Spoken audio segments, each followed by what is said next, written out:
ओम शांति।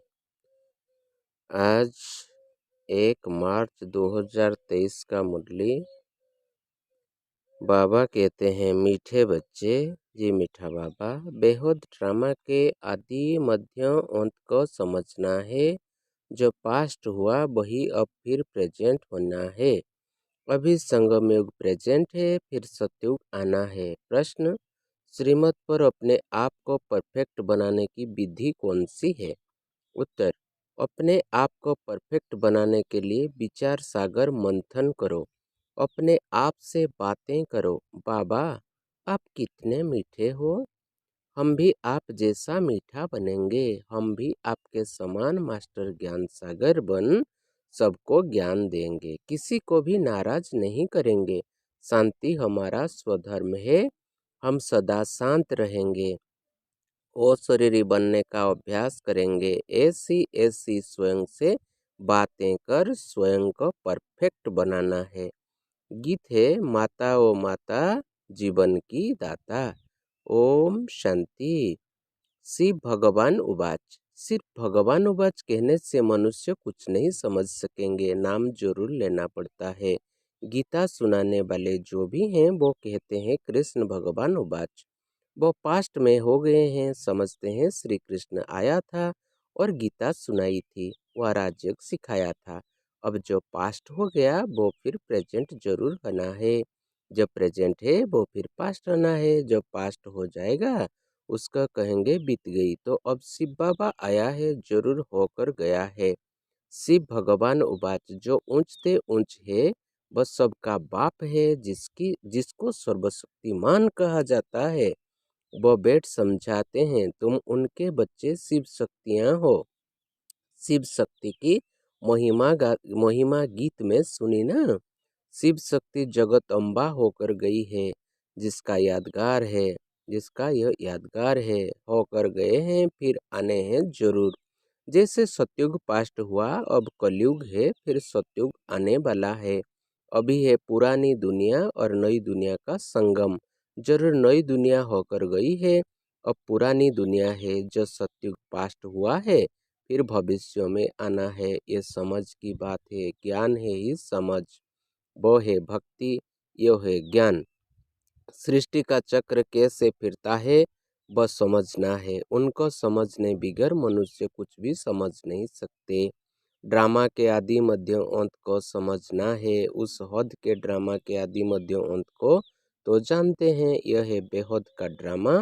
इसको मनुष्य समझ नहीं सकते। बाप जो बेहद का मालिक है वही खुद आकर समझाते हैं। शिव भगवान उवाच है ना कि श्री कृष्ण भगवान उवाच, श्री शिव भगवान उवाच है, ना कि श्री कृष्ण भगवान उवाच।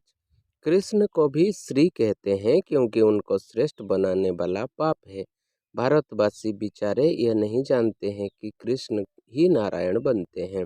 हम अभी कहते हैं बेचारे बेसमझ हैं, सब गरीब दुखी पतित हैं। हम भी थे, परंतु अभी हम पावन बन रहे हैं।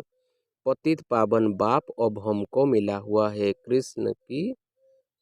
कृष्ण को पतित पावन नहीं कहा जाता है। नई पावन दुनिया बनाने वाला रचयिता बाप ही है, जिसको परमपिता परमात्मा सर्वशक्तिमान कहा जाता है। वो ही पतित दुनिया को पावन बनाने वाला है, पतित सृष्टि को पावन बनाने वाला है। पतित सारी सृष्टि है, रावण पतित बनाते हैं। पतित पावन एक ही ईश्वर है। मनुष्य पतित से पावन बना नहीं सकते कोई भी हालत में। सारी दुनिया का सवाल है ना। समझो करके सन्यासी 1-2 करोड़ पावन हो, फिर भी 500-600 करोड़ पतित हैं, तो जरूर इसको पतित दुनिया कहेंगे ना।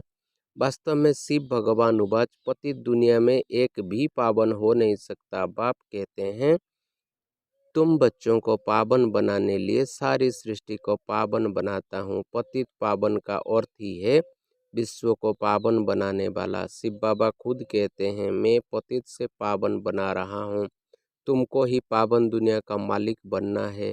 नई दुनिया में है आदि सनातन देवी देवता धर्म, ये भी कोई नहीं जानते। शिव बाबा को भी कोई नहीं जानते। पूछो तुम जो निराकार परमपिता परमात्मा शिव की जयंती मनाते हो वो कब आया?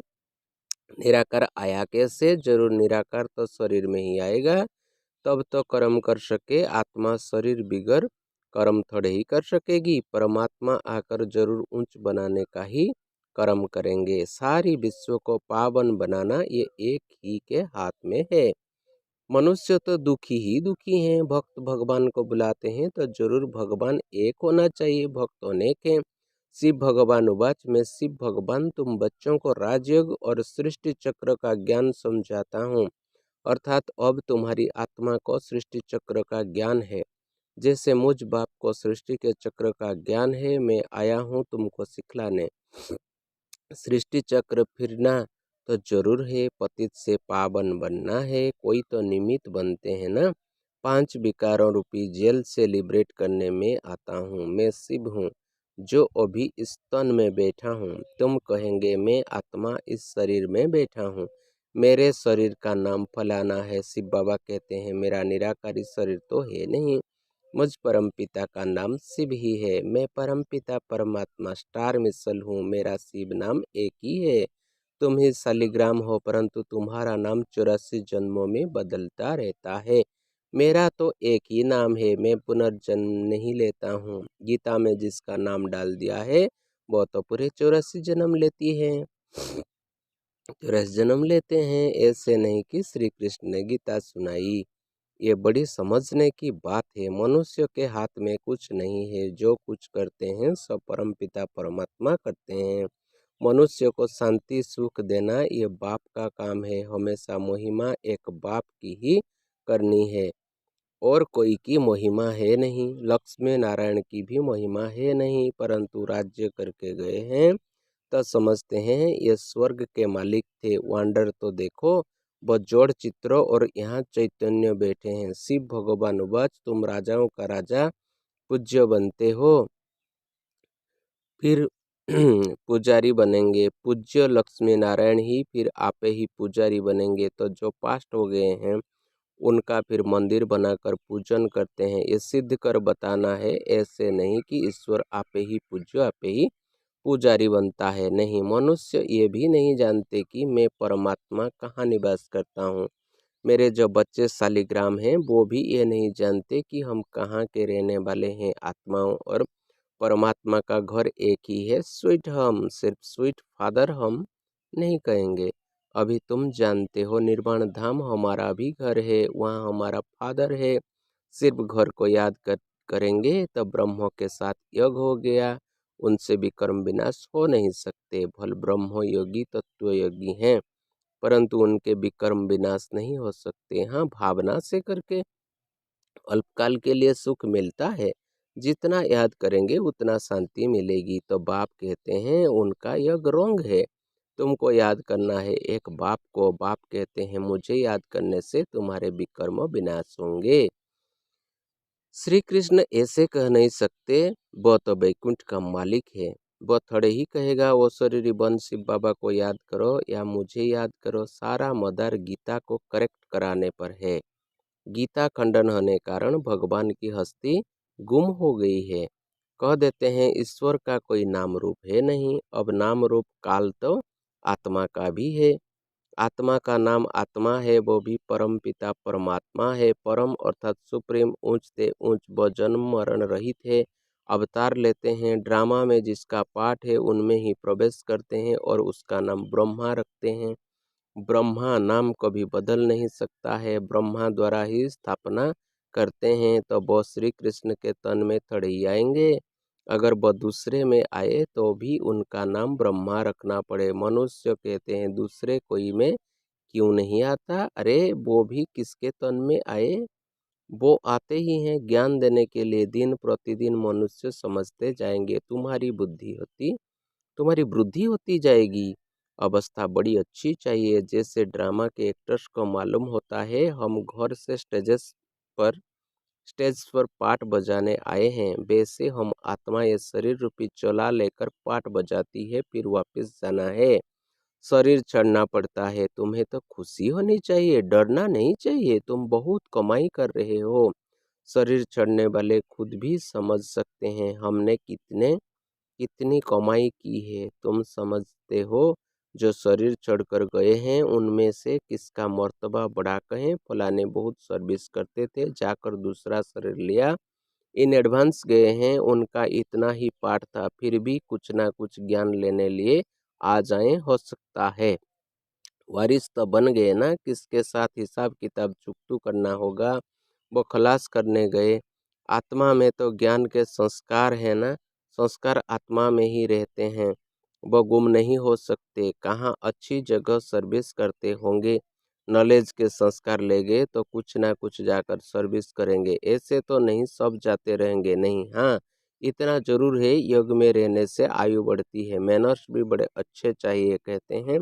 बाबा आप कितने मीठे हो, मैं भी आप जैसा मीठा बनूंगा, हम भी ज्ञान सागर बनेंगे। बाप कहते हैं अपने को देखते रहो, मैं मास्टर ज्ञान सागर बना हूँ, माता पिता समान औरों को ज्ञान देता हूँ। हमारे से कोई नाराज तो नहीं होता है, शांति को धारण किया है। शांति हमारा स्वधर्म है ना, अपने को अशरीरी आत्मा समझना है, देखना है मेरे में कोई विकार तो नहीं है।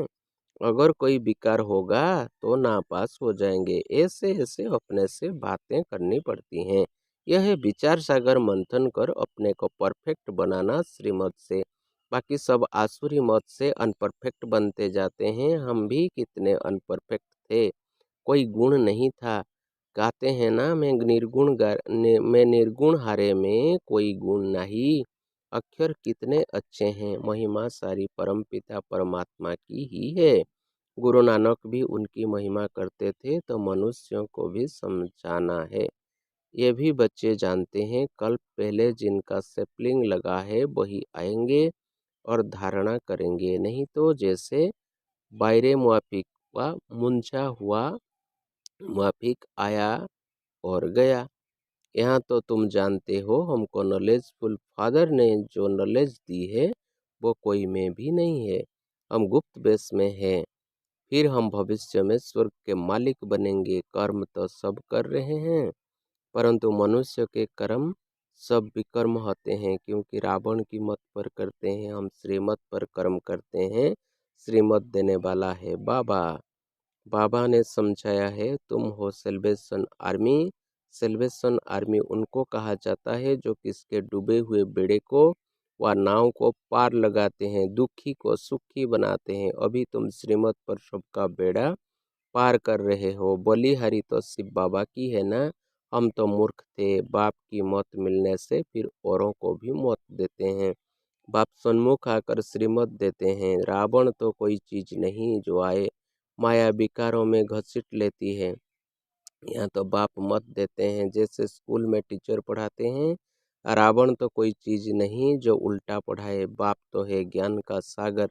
रावण को सागर या नॉलेजफुल नहीं कहेंगे। तुम अब श्रीमत पर चल रहे हो, तुम ब्राह्मण बन यज्ञों की सेवा करते हो, तुमको राज्य और ज्ञान सिखलाना है। वह जब यज्ञ रचते हैं तो शास्त्र भी रखते हैं ना, रुद्र यज्ञ रचते हैं, परंतु रुद्र है कहाँ? यहाँ तो रुद्र शिव बाबा प्रैक्टिकल में है, प्रेजेंट में रुद्र ज्ञान यज्ञ रचा हुआ है। जो पास्ट था वो अब प्रेजेंट है। मनुष्य पास्ट को ही याद करते रहते हैं, तो तुम अब प्रैक्टिकल वर्षा ले रहे हो। पास्ट सो अब प्रेजेंट है, फिर पास्ट हो जाएगा, ऐसे होता ही रहता है। कलयुग भी पास्ट हो फिर सतयुग आना चाहिए। अब संगम युग प्रेजेंट है, पास्ट जो हुआ उसका यादगार है, जिसका जोड़ यादगार है वो अब प्रेजेंट चैतन्य में है। जो उच्च पद पाते हैं माला भी उन्हीं की बनी है, रुद्र माला है ना। ये सभी हैं जड़ चित्र, जरूर कुछ करके गए हैं, तब तो रुद्रमाला कहते हैं ना। तुम चैतन्य में शिव बाबा की माला नंबर वार बन रहे हो, जितना यज्ञ लगाएंगे उतना नजदीक जाकर रुद्र के गले का हार बनेंगे। अभी हम संगम पर है, ऐसे ऐसे अपने से बातें करनी चाहिए। तुमको तो ज्ञान है, तुम्हारे अंदर यह चलता रहता है। हम असुल शिव बाबा के बच्चे हैं, हम विश्व के मालिक बनेंगे, फिर चक्र में आएंगे। इसको स्वदर्शन चक्र कहा जाता है। हम विश्व के मालिक बनेंगे, फिर चक्र में आएंगे, इसको स्वदर्शन चक्र कहा जाता है। कोई मनुष्य कहते हैं, तुम औरों की निंदा क्यों करते हो? बोलो भगवान उवाच लिखा हुआ है, बाकी हम किसी की निंदा नहीं करते हैं। अच्छा, मीठे मीठे सिकिलधे बच्चों प्रति माता पिता बाप दादा का याद प्यार और गुड मॉर्निंग। रूहानी बाप की रूहानी बच्चों को नमस्ते। हम सभी रूहानी बच्चों की रूहानी माता पिता बाप दादा को भी याद प्यार गुड मॉर्निंग नमस्ते नमस्ते नमस्ते। शुक्रिया बाबा, शुक्रिया, तेरा लाख लाख शुक्रिया, बहुत बहुत शुक्रिया बाबा। फिर धारणा के लिए मुख्य सार नंबर 1 पॉइंट, श्रीमत पर हर कर्म श्रेष्ठ करना है, सबके डूबे हुए बेड़े को श्रीमत पर पार लगाना है, दुखियों को सुख देना है। नंबर 2, अंदर स्वदर्शन चक्र फिराते रुद्रमाला में नजदीक आने के लिए याद में रहना है, ज्ञान का मंथन करना है, अपने आप से बातें जरूर करनी है। फिर आज के लिए सदगुरु का वरदान है, ब्राह्मण जीवन में सदा आनंद व मनोरंजन का अनुभव करने वाले खुशनसीब भव। ब्राह्मण जीवन में सदा आनंद व मनोरंजन का अनुभव करने वाले खुशनसीब भव। विस्तार, खुशनसीब बच्चे सदा खुशी के झूले में झूलते ब्राह्मण जीवन में आनंद व मनोरंजन का अनुभव करते हैं। ये खुशी का झूला सदा एक रस तब रहेगा जब याद और सेवा की दोनों रस्सियाँ टाइट हों, है ना। ये खुशी का झूला सदा एक रस तब रहेगा जब याद और सेवा की दोनों रस्सियाँ टाइट हों। एक भी रस्सी ढीली होगी तो झूला हिलेगा और झूलने वाला गिरेगा, इसलिए दोनों रस्सियाँ मजबूत हो तो मनोरंजन का अनुभव करते रहेंगे। सर्वशक्तिमान का साथ हो और खुशियों का झूला हो तो इस जैसी खुशनसीबी और क्या होगी। स्लोगन, सबके प्रति दया भाव और कृपा दृष्टि रखने वाले ही महान आत्मा हैं। सबके प्रति दया भाव और कृपा दृष्टि रखने वाले ही महान आत्मा है। सबके प्रति दया भाव और कृपा दृष्टि रखने वाले ही महान आत्मा हैं। इस मास की सभी मुरलियाँ ईश्वरीय महावाक्य निराकार परम पिता परमात्मा शिव ने ब्रह्मा मुख कमल से अपने ब्रह्मा वत्सों अर्थात ब्रह्मा कुमार एवं ब्रह्मा कुमारियों के सन्मुख 18/1/1969 से पहले उच्चारण की थी। ये केवल ब्रह्मा कुमारीज की अधिकृत टीचर बहनों द्वारा नियमित बीके विद्यार्थियों को सुनाने के लिए है। ओम शांति।